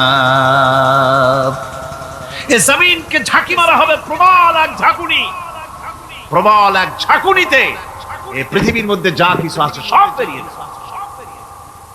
সুবহানাল্লাহ কইতে ইচ্ছা করে না মিয়ারা? এক ঝাঁকুনিতে পৃথিবী সব বের করে দেবে। মানুষ হয়রান হয়ে বলবে কি হয়েছে, এ মাটির হলোটা কি? আমার বন্ধুগণ, মানুষ হয়রান হয়ে গিয়ে বলবে মাটির কি হলো? আল্লাহ রাব্বুল আলামিন বলেন ইয়াউমাইদিন তুহাদ্দিসু আখবারাহা বিআন্না রাব্বাকা আওহালাহা। জমিনের উপরে যা ঘটেছে জমিন তা সব বের করে দেবে, সব প্রকাশ করে দেবে। আর এটা এই জন্য হবে যেহেতু তার রবের হুকুম হয়েছে, তার রব হুকুম করেছে বের করে দে। জমিনের ভিতরে আছে যা সব বেরিয়ে যাবে, আকাশ ভেঙে পড়বে, পাহাড় উড়ে যাবে, জমিনের ভিতরে যা আছে সব উপরে চলে আসবে, পৃথিবীতে সব শেষ, কিচ্ছু নাই, আকাশ নাই, পাহাড় নাই, সমুদ্র নাই, সব একাকার, চন্দ্র নাই, সূর্য নাই, তারকা নাই, গ্যালাক্সি নাই, মহাশূন্য নাই, সব শেষ। আল্লাহ রাব্বুল আলামিন সমস্ত ফেরেশতাদেরকে শেষ করে দিবেন, সকলের মওত হয়ে যাবে, কেউ আর থাকবে না, এমনকি হযরতে আজরাইল মালাকুল মউত তিনিও থাকবেন না, সব আল্লাহ রাব্বুল আলামিন মৃত্যু করে দিবেন। এরপরে আল্লাহ রাব্বুল আলামিন একা তিনি বলবেন, ইয়া দুনিয়া, ইয়া দুনিয়া আইনা আনহারুকি, এ পৃথিবী তোর সেই সমুদ্রগুলো কোথায়, নদীগুলি কোথায়? ইয়া দুনিয়া আইনা আশজারুকি, হে দুনিয়া তোমার গাছগুলি কোথায়? এত বন বনানি, এত গাছ ছিল। ইয়া দুনিয়া আইনা জিবালুকি, হে পৃথিবী তোর জমিনে যত পাহাড় ছিল, পাহাড়গুলি কই? যত স্বৈরাচার ছিল জমিনের উপরে, যারা স্বৈরাচারী মনোবৃত্তি নিয়ে মানুষ ধ্বংস করেছে, দেশ ধ্বংস করেছে, মায়ের বুক খালি করেছে, ওই স্বৈরাচারগুলি কই? কোনো জবাব নাই। আল্লাহ পাক এর পরে বলবেন, লিমানিল মুলকুল ইয়াউম, কার রাজত্ব? আজকে রাজত্বটা কার? আল্লাহ তিনবার আওয়াজ দিবেন, আজকে রাজত্ব কার? আল্লাহ পাক যখন তিনবার করে ডাক দিবেন, কোনো জবাব নাই, কোনো জবাব নাই। কে জবাব দেবে? আল্লাহ রাব্বুল আলামিনের সামনে কার ক্ষমতা আছে কথা বলার? কেউ তো নাই, সব শেষ। আল্লাহ পাক বলবেন, লিল্লাহিল ওয়াহিদুল কাহ্হার, একমাত্র পরাক্রমশালী আল্লাহ রাব্বুল আলামিনের রাজত্ব। সেই হাসরের মাঠে আমাদের সকলকে উপস্থিত হয়ে যেতে হবে। কেউ আমরা এখান থেকে বাঁচতে পারবো না, সবাইকে উঠতে হবে। অপরাধীরা সেখানে অসহায় হয়ে যাবে, অপরাধীরা অসহায় হয়ে যাবে। আল্লাহ পাক বলেন, ফাইদা জাআতিস সাখাতু ইয়াওমা ইয়াফিরুল মারউ মিন আখিহি ওয়া উম্মিহি ওয়া আবিহি ওয়া সাহিবাতিহি ওয়া বানি। অবশেষে যখন কান ফাটানো আওয়াজ আসবে, এই আওয়াজ সেদিন মানুষ নিজের মা বাপ ভাই বোন সব থেকে বিচ্ছিন্ন হয়ে যাবে, সব একের থেকে আরেকজন পালায় যাবে, হারায় যাবে, কেউ কাউকে আর খুঁজে পাবে না। সেদিন ওই কিয়ামতের মাঠে বিভীষিকাময় দৃশ্য, মানুষ হয়রান হয়ে যাবে। মাথার এক হাত অথবা অর্ধমাইল অথবা এক বিগত এতটুকুন উপরে ওই প্রকাণ্ড সূর্যটার তাপ আসবে, গুনাহগারের মাথার চান্দি ফেটে গিয়া মগজগুলি গলে গলে নাক কান দিয়ে বেয়ে পড়তে লাগবে, জিহ্বাটা কুকুরের মতো ঝুলে নাভিস্থল পর্যন্ত পড়ে যাবে, মাটিটা সূর্যের উত্তাপে তামার মতো গরম হয়ে যাবে, সারা হাসর জুড়ে আওয়াজ হবে, পানি পানি পানি। মানুষেরা হয়রান হয়ে যাবে সেই হাসরের ময়দানে। এই চরম কষ্টের ভিতরে আল্লাহ রাব্বুল আলামিন বলেন, সেদিন দুটো ভাগ হয়ে যাবে। একদল মানুষের চেহারা আলোয় ঝলমল হয়ে যাবে, আর একদল মানুষের চেহারাগুলি কালো হয়ে যাবে। উজুহু ইয়াওমাইদিন মুসফিরাতুন দাহিকাতুন মুস্তাবশিরা ওয়া উজুহু ইয়াওমাইদিন আলাইহা গাবারা। আল্লাহ পাক বলেন, এক শ্রেণীর মানুষের চেহারা হাস্যোজ্জ্বল ঝলমলে হয়ে যাবে, আর এক শ্রেণীর মানুষের চেহারাগুলি কালো হয়ে যাবে। তারহাকুহা কাতারা উলাইকা হুমুল কাফারাতুল ফাজারা। হাস্যোজ্জ্বল, স্বচ্ছন্দপূর্ণ, সুন্দর, উজ্জ্বল ঝলমলে চেহারা হবে ঈমান আনার কারণে, পরকালকে বিশ্বাস করার কারণে, আল্লাহ এবং রাসূলের কথা অনুযায়ী জীবন যাপনের কারণে চেহারাটা উজ্জ্বল হয়ে যাবে। আর আল্লাহর নাফরমানি, রাসূলের নাফরমানি, পরকালকে অস্বীকার করার কারণে কাফেরগুলির চেহারা, মুনাফিকগুলির চেহারা কালো হয়ে যাবে। তাদেরকে আলাদা করে দেওয়া হবে। আমতাজুল ইয়াওমা আইয়ুহাল মুজরিমুন, মুজরিমদেরকে আলাদা করে দেওয়া হবে, দুইটা ভাগ হয়ে যাবে। এই চরম অবস্থা সৃষ্টি হবে কিয়ামতের ময়দানে। সেদিন রাসূল করিম সাল্লাল্লাহু আলাইহি ওয়াসাল্লাম উম্মতের জন্য সুপারিশ করবেন। সেই সুপারিশ যেন আমাদের করতে পারেন, সেজন্য আমাদেরকে তৈরি করতে হবে, সে ধরনের যোগ্য আমাদেরকে বানাতে হবে। বন্ধুগণ, এই পরকালীন জীবন এর সম্ভাবনা এটা যে হবে, এবং সেই পরকালে আমাদের সকলকে যে উঠতে হবে, কিয়ামতে আল্লাহর কাছে জীবনের সব কিছুর জবাবদিহি করতে হবে, এই ভীতি সৃষ্টি করতে চায় আল্লাহ পাক মানুষের ভেতরে। আল্লাহ পাকের চাইতে মানুষের কল্যাণকামী আর কেউ আছে? চিল্লায় কোন আল্লাহর চাইতে, বিশ্ববাসীর সৃষ্টি জগতের কল্যাণকামী আল্লাহর চাইতে, রাসূলের চাইতে বেশি কেউ কি আছে? সে আল্লাহ পাক সব বলে দিলেন, ওপেন সিক্রেট করে দিলেন, সব গোপন ফাঁস করে দিলেন। কেমনে বিচার হবে, কেমনে কিয়ামত অনুষ্ঠিত হবে, কেমনে কি হবে, সব খুলে খুলে আল্লাহ পাক বলে দিলেন আমাদেরকে ভালো হওয়ার জন্য। কোরআনে কারীম বলছে, লাইসাল বিররা আন তুওয়াল্লু বুজুহাকুম কিবালাল মাশরিকি ওয়াল মাগরিব। পূর্ব পশ্চিমে মাথা ঘুরানো, সার নত করা, মাথা ঘুরানো, মুখ ঘুরানো, এটাই কিন্তু সৎ কাজ এবং পুণ্যবান হওয়ার, সৎ কাজ করার, নেককার হওয়ার জন্য যথেষ্ট নয়, বরং ওয়ালাকিন্নাল বিররা মান আমানা বিল্লাহি ওয়াল ইয়াউমিল আখির। প্রকৃতপক্ষে সৎকারী মুমিন, ভালো কাজ করা, প্রকৃত মুমিন, সত্যিকারের ভালো মানুষ, সত্যিকারের ইমানদার হওয়ার জন্য 10টি কাজ লাগবে। কয়টি কাজ? 10টি কাজ লাগবে। সেই 10টি কাজের একটি কাজ গত বছর আপনাদের খেদমতে আরজ করা হয়েছে, 2টি বলা হয়েছে, বাকি আজকে বললাম আর একটা, হয়ে গেল 3টা। বাকি আছে কয়টা? কয়টা? 7টা। বাকি আছে আরো 7টা। পরকাল ভিত্তিক জীবনযাপন যদি করতে পারি, তাহলে আমরা হব দুনিয়ার শ্রেষ্ঠ মানুষ। কোন আলহামদুলিল্লাহ।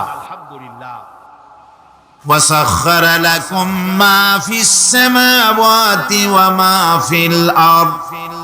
এই পৃথিবীতে যা কিছু তোমরা দেখতে পাও, এই সব কিছুকে তোমার অনুগত করে দেওয়া হয়েছে, যাতে করে তোমার সাহায্য করতে পারে, তোমার সহযোগিতা করতে পারে। এজন্য আমি সবকিছু কি সৃষ্টি করেছি। সাখারা শব্দের অর্থ হচ্ছে যে আমি সবগুলিকে তোমাদের অনুগত করে দিয়েছি, যাতে করে তোমাদের অনুগত থাকে, অর্থাৎ তোমরা তাদের এই সমস্ত জিনিস দিয়ে তোমরা কাজ নিতে পারো। পানির উপর দিয়ে তোমরা যেন নৌকা চালাতে পারো, স্টিমার চালাতে পারো, পানি অনুগত করা হয়েছে, বাতাসকে অনুগত করা হয়েছে। পৃথিবীর সবকিছুকেই আমি অনুগত করে দিয়েছি তোমাদের, যাতে করে তার দ্বারা তোমরা কাজ নিতে পারো। অন্যত্র আল্লাহ বলছেন, আল্লাহুল্লাযী খালাকাস সামাওয়াতি ওয়াল আরদা ওয়া আনজালা মিনাস সামাই মাআন ফাআখরাজা বিহি মিনাস সামারাতি রিজকান লাকুম। আল্লাহ হচ্ছেন তিনি, আল্লাহ রাব্বুল আলামিন হচ্ছেন তিনি যিনি আকাশ সৃষ্টি করেছেন, যিনি জমিন সৃষ্টি করেছেন, এবং ঊর্ধ্বদেশ থেকে, মেঘমালা থেকে তোমাদের জন্য বৃষ্টি বর্ষণ করেছেন, এবং সেই বৃষ্টি দিয়ে মাটির ভিতর থেকে ফসল উদ্গত করে তোমাদের খাবারের বন্দোবস্ত করেছেন। তিনি হচ্ছেন আল্লাহ পাক। তার জায়গায় ছড়িয়ে আছে, তার দয়া নাই, রহমত নাই, এমন কোন সৃষ্টি নাই। মানুষের জন্য যা কিছু প্রয়োজন তিনি তার দয়া দিয়ে, রহমত দিয়ে তিনি তা সৃষ্টি করে দিয়েছেন। আল্লাহ পাক বলছেন, ওয়াসাখখারা লাকুমুশ শামসা ওয়াল কামারা দাইবিনা ওয়াসাখখারা লাকুমুল লাইলা ওয়ান নাহার।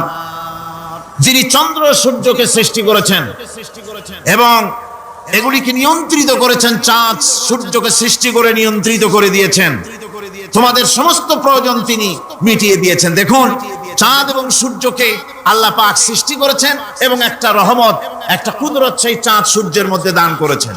সূর্য যেখানে আছে, এটা যদি আল্লাহর দয়া না থাকতো, শুধু তাপ দেওয়ার জন্য সৃষ্টি করতেন আর মানুষের কল্যাণের দিকটা যদি চিন্তা না করতেন, তাহলে সমস্যা হয়ে যেত।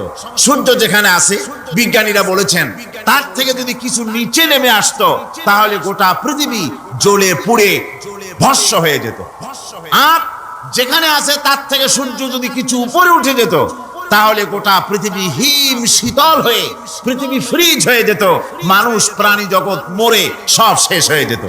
চাঁদ যেখানে আছে, এই চাঁদ তার জায়গা থেকে কিছু উপরে যদি উঠতো তাহলে পৃথিবী মরুভূমি হয়ে যেত, আর যেখানে আছে তার থেকে কিছু নিচে যদি আসতো তাহলে গোটা পৃথিবী পানি, সমুদ্রের পানি, নদীর পানিগুলি প্লাবিত হয়ে, ওভারফ্লো হয়ে, উচ্ছ্বসিত হয়ে গোটা পৃথিবীকে প্লাবিত করে দিত, ডুবাই দিত, সব শেষ হয়ে যেত।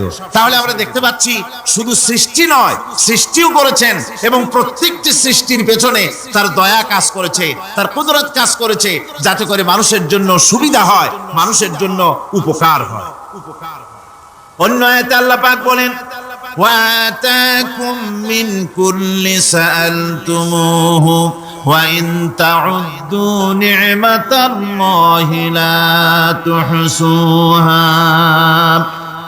আল্লাহ পাক বলেন, তিনি তোমাদের প্রতি এত দয়াবান, আল্লাহ তোমাদের প্রতি এত দয়া রাখেন, এত মেহেরবানি করেন যে তোমাদের সমস্ত চাহিদা তিনি পূরণ করেছেন। তোমাদের জীবনে যা দরকার সব তিনি পূরণ করেছেন, এত পূরণ করেছেন, তোমরা যদি আল্লাহ পাকের নেয়ামতগুলি যদি গণনা করো, ওয়া ইন তাউদ্দু নি'মাতাল্লাহি লা তুহসুহা, আমার নিয়ামতগুলি যদি গুনতে থাকো, গুনে গুনে আমার নিয়ামত শেষ করতে পারবে না। সুবহানাল্লাহ বিহামদি, আমার নিয়ামত গুনে শেষ করতে পারবে না, এত নিয়ামত আমি আল্লাহ রাব্বুল আলামিন দান করেছি।